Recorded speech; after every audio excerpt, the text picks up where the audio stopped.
Alright guys, going back to our roots a little bit on what I primarily do on this channel, and that's a lot of kind of tech videos and how-to videos for your average Joe like me. I am not a professional. I like to tinker with the stuff. I like to build it. I like to try different things and see what works, see what doesn't. I don't do it for a living, obviously. You've seen my videos. Anyways, the big question, can you run boost through a Holley Sniper? And I'm talking like the 4150, the non-super sniper. It's not originally intended and designed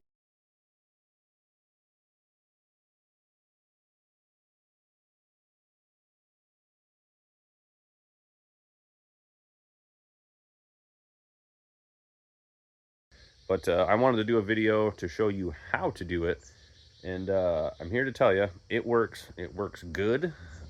Is it ideal? No. Could it be better? Could it be more efficient? Yes, but it does work. So let me show you what I did and how I did it.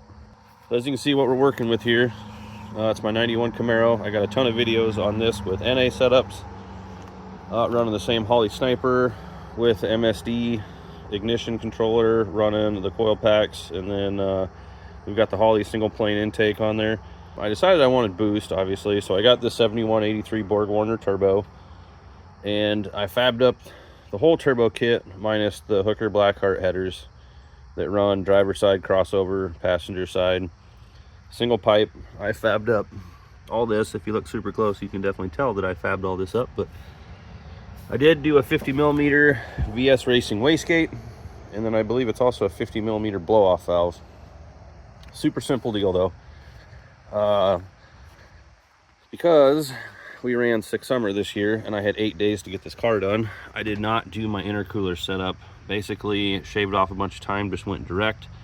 I did already have this carb hat for the Holley Sniper, and then so you can see a blow-off valves right there. Had somebody weld it to this aluminum tube, and we just ran direct with it. Just bought the rest of the pieces online, but super simple deal.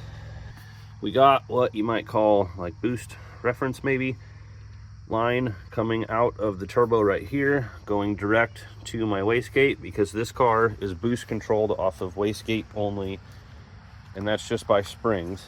I started off with a 7-pound spring and was only getting about 4 pounds of boost, so I doubled the springs in there to 14 pounds, and now we're getting like 8.5, 9 psi. And I'll tell you, the Sniper, it's not giving me any fits at all. I do have a intake Aeromotive Stealth 340 intake pump that is on the factory sending unit in the tank of this car, and we are right on the edge of keeping fuel pressure where it needs to be. This is just the 600 horsepower model, but 8 pounds, it's loving it, it's doing it. I did not have the car tuned originally when I first got it done, and that was on the 4-pound spring. I did have a professional put their computer on the car directly. We drove up and down the road, and basically was told that what it was seeing and what it was doing as far as the fuel mapping and all that wasn't bad. It was actually dialed in pretty good on the self-learn with the boost. These Snipers do have, I believe, a 2.5 bar map sensor. Plenty enough for the boost that I'm running in this car. It does have a sensor and it does detect it, as well as the MSD. The MSD also picks up the boost reference. Hey, shut it. Chickens, man. So it does definitely reference the boost. It sees the boost and it adjusts for it. So I had the tuner, he went in and he dialed things in a little bit better for the extra boost. And you go into the data logs, you can see that as the boost kicks in, it definitely ramps in the fuel, and it has its target numbers that it's trying to hit, and it does a really good job of doing so. I do still have vacuum brakes on this thing. I did put an extra check valve in here along with the factory one just to be safe, coming off the back of the Sniper. I do have my boost reference, as I'm going to keep calling it, here, which goes to my MSD that's mounted inside, so it can also adjust timing when it sees boost. And then my blow-off valve is plumbed right into the front here. There's a plug you can take out on the front of the Sniper that runs my blow-off valve. Yeah, super simple, all mechanical setup. and it works. The biggest downfall to this and why the Super Sniper is recommended is because it has built-in inputs and outputs, so it can electronically control your boost, where this does not have a boost controller on it. This is basically running off of the springs in the gate. I could do an aftermarket boost controller, but it will not communicate with the Sniper. So the biggest thing about the Super Sniper is all of that is built in, so you can keep all of that brain in one spot, so it can control everything in one place. Now, with this car, obviously we're not doing that because our timing and our fueling are already separate. Yeah, it's not super ideal, but it does work. It is very consistent. And yeah, I'm actually really happy with it.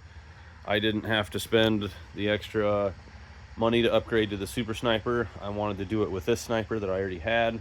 And with the boost levels that I'm running, it's working great. And actually, I think the boost levels could definitely increase. We'd have to increase my fueling, but at some point the injectors in this Sniper are going to run out of fuel. Even if I can get enough fuel pressure to it, the injectors are going to run out. So for what I've got, what I've built, this we are in the low 11s now. We went from mid 12s NA to low 11s just on boost, which I'm super happy with that. This car is fun, it is fast, and it's working, so I'm gonna leave it alone. As far as the tuning goes, I don't touch anything. I let the Sniper think for itself. I let it do its thing, and it's doing it.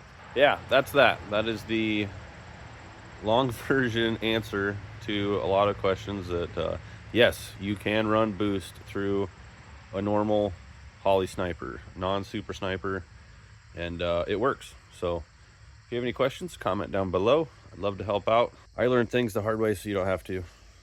And as luck would have it, I didn't learn anything the hard way on this. I learned that it works. So cool deal. But yeah, be sure and like and subscribe for more. I got a lot more coming. There's some things we're going to dial in better on this car. And then I got another project we're going to fire up. And then I still got that old project over there, the old 85 High Sierra. So lots more coming. But anyways, guys, thanks for watching. Dadgummit, stay good. We'll see you later.